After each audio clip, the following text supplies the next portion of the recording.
everybody. Welcome to the Fired Up with CJ show. Today we have Dr. Christine Page, and we're talking about this book, The Heart of the Great Mother, Spiritual Initiation, Creativity, and Rebirth. So welcome. Thank you for having me on your show. All right, so it seems like from reading the introduction of your book, it's almost a prediction of what is happening at this very moment. So I'm going to read a couple things for the listeners out there because I was just kind of blown away. So you talk about that the earth and its inhabitants are presently engaged in a powerful time of transformation while the old paradigm is giving way to the new. And in other words, we're dissolving to evolve. This transitional in-between time will appear unstructured and confusing, with the past practically complete and the future yet to be born.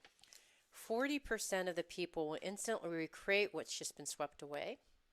Another 40%, inadequately trained from youth to make their own decisions, will find challenge of the choice overwhelming and instantly fall asleep, blank out, and lose themselves. 15% will become confused, which will be expressed as irritation, frustration, and disorientation. And 5% will understand. They'll recognize the opportunity to be vanguards and light bearers of a new creative cycle for both themselves and the world in general. Okay, wow. It's like she predicted the future. All right, so tell me, first of all, there's a whole bunch of things that I want to tap into this just first chapter, which I was just completely entwined with. But how did this, you called the first chapter Teaching Beneath the Stars. Tell me a little bit about how you got this information, how it came to you. Well, this book is a book that was redone after a book that I wrote initially in 2006. Wow. It was called 2012 and the Galactic Center. Now, I wasn't going to call it that, but my publisher did because we were coming up to 2012, which seems a long way away now. So I wrote this in 2006, and I was going to call it The Return of the Great Mother. So Ah. that's how I started. And my publisher said, wow, let's move into the 2012 world. And I'm very grateful because I then got involved with a lot of people talking about this phase we were in, because I really hadn't particularly looked at 2012 because my focus was on the embodiment of the feminine and letting the Great Mother be part of our lives. Mm. And what I learned that was really from 1996 to 2026, a long period of time, I was working a lot with the Galactic Center. And just to say that, what does that mean? We know the Galactic Center is almost, it was seen to be the place where we were born from and the place we were returning to. Mm. And so it was almost that we know that on a certain day we are near the center of the galaxy at this time. It doesn't matter if we go there, but this period of time from 1996 to 2026 is when we're particularly aligned to that galactic center.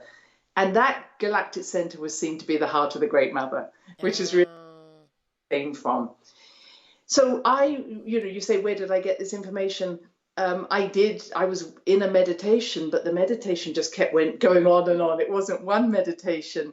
It was like, wow, and wow. So this is how that first chapter was put together. So it's actually several meditations strung over Around a period of that time. period of time, which is how I tend to write a book. So I tend to sit and I get some ideas, and that's why often in that introduction I'll say, oh yeah, that reminds me of this, because it's almost like I pull strings together of my life previously Right. and sense of things now. So, in and with another book that I just read last week, and your book, you talk about a cycle that we're going through that was predicted in many different cultures. Can you Yeah. tell us a little bit about that cycle and how it fits into this 1996 to 2026 period? And I learned much from when I was going to many conferences. I was asked to talk at conferences, and so I got the gift of listening to a lot of people, and I like listening as a Gemini and learning. And I was very much aware of how many of them were talking about cycles coming to the end in 2012. Mm. The biggest cycle I think I took on board was the 26,000 year cycle. Mm. So for the Maya, if we take them, but really it appeared in so many different traditions. We were coming to the end of what they called a world. Their 26,000 years was called a world, and we were starting a new world. Hmm. And of course, you know, people took it on and say, oh, they're saying it's the end of the world. And I'd have to say, no, it's the end of a world, Ah, a new world. So the unfortunate thing is that it was all taken a little lightly, but truly on 2012, on 21st of December 2012, a new world was born. ah. And what I was shown that this is in an etheric form, a blueprint, and it's still waiting to be populated. Mm. What I was told, it's like when you get pregnant and you have your baby, and so we gave birth in 2012, and you think, that's it, it's all over now. Right. Easy now. Oh my So gosh. I we're can't, I'm scared to think about what we've been putting into this baby over the that's last so years. from now until, and they say till 2020 2038, and I don't want to worry people, but I've got to give that figure because it keeps appearing with the indigenous people that we have this period of time where we have to become, we have to help this baby to grow, but we Mm. also have to grow with the baby. Hmm. And so I feel that I've also heard other statements about 2024, 2026, 2030, but I'm only saying is anybody who thinks that this virus is going to be there, we're done with it, finished, is missing the point. Mm. Everything that's happening around the virus, forget the virus. Think of how this is impacting our lives. Hmm. We're in this unprecedented pause. We're in a cocoon. This is caterpillar, cocoon, butterfly. Mm. And we are desperately trying to be caterpillars again. Right. Let me hold on to this. Let me hold on to this. And everything that we, and I just want to complete on this bit, everything we've identified with, which is caterpillar, is being torn away from us. Mm. And if I say it's being torn away, you'll say, well, who by? We are, our soul is saying, let go. But our Mm. personality is saying, no, I need this. This is how I identify myself. Mm. And it might just be by being able to tell a story. I've got to hold on to that story of when someone hurt me. Let Hmm. go of the story. Let go. So everything by which we've identified is our soul is saying, let go.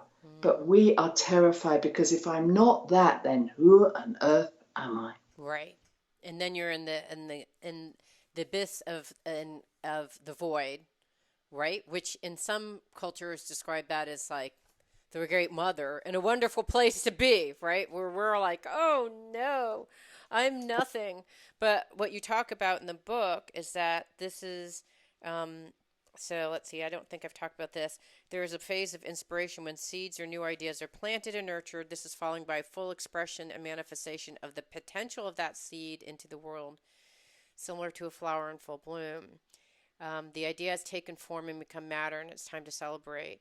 So once the phase sees dissolution of the form, the cocoon, when the wisdom or energy of the fruit is fed back into the original plant to make it stronger, that's the soul getting fed. Then we move to have an opportunity to tap into the force that has not been available for a long time. So this is in a lot of ways is an opportunity, but it's hard to see that right now when all of our caterpillar mind is like, oh no, but I like going to restaurants and driving in my car and ah. All of that's there. It's the why. How it's nothing about not being able to do those things. If we look at people losing their jobs, unfortunately, or not having the value, I heard that great statement, everybody's rushing to get back to the normal, but what is the normal you don't want to rush back to? Mm-hmm. And are you working because that's the only way that you think you're valued? My biggest concern is people being unemployed, of course, but not just for financial reasons, but many, many, many people value themselves. Hello, what do you do? Mm-hmm. Who are you? What do you do? Where do you live? It's about how we identify. And what we know, especially in men, that when they retire, those first 2 years, many men die of a heart attack or stroke because they have no other identity outside their work. Mm. Women are different because we are cyclical. We've lost it, and I'm trying to get people back, women back there.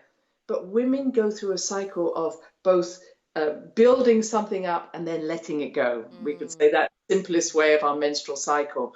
So women are more attuned to this, yes, and then let go. Men are not. mm, And unfortunately, many women now have lost that. So yeah. all I'm trying to say is this, I'm asking everybody, what have you learned is valuable? What do you really want to go back to? What fills your heart? What do you enjoy?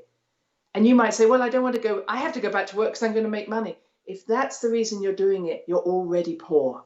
Mm, mm. It's interesting. I'm just to close up. It the during this election cycle, there's this whole idea of technology running to the point of no longer us having need for, like, there is no employment opportunity for us because technology will soon take robot machines will start taking over our jobs. And Andrew Yang wondering, like, well, what is the role of people when we're all unemployed? And like people are like, oh, well, basic income, all these different ideas. And now it's like, okay, here we are. Here we are. Yes, We're all unemployed. And the other thing I was thinking to my husband, because I had a whole set of jobs that were queued up for the next couple of months. They all got canceled. And then I don't go anywhere because I'm a non-essential worker. Like how brutal is that term? I'm non-essential to exactly. society because I'm not, like, I don't have to go, I'm a luxury item, like a haircut, the gym, whatever kinds of things that we no longer have access to. I think it's really, and what that effect has on our psyche, right? It's Yes, like I'm non-essential. I I'm know. not valued. And we were going to get here soon enough with technology and where it was going, but now we're forced to face it now, which I think is really interesting. Okay, so in the next section, I want to talk a little bit about what this means. So we're in a cocoon. There's this wonderful opportunity, and I want to talk to you in the next section more about what that means. So we've been talking to Dr. Christine Page about her book, The Heart of the Great Mother, and we've been talking about how this current thing that is happening is something that she foresaw in her original book, wrote about, and that we have ended a cycle. There was the end of the world as we knew it in 2012, but now we're kind of going further into that. Now we're in the cocoon of the unknown and the push that we have to get out of the cocoon and back into our caterpillar stage. But yet there is a greater opportunity. So we're going to talk about that in the next section. Thank you so much. It means so much to me that you're listening to the show. I would love your support in any way by giving me comments below or to subscribe to the show or share the show with friends. Thank you again for your support. Love and blessings.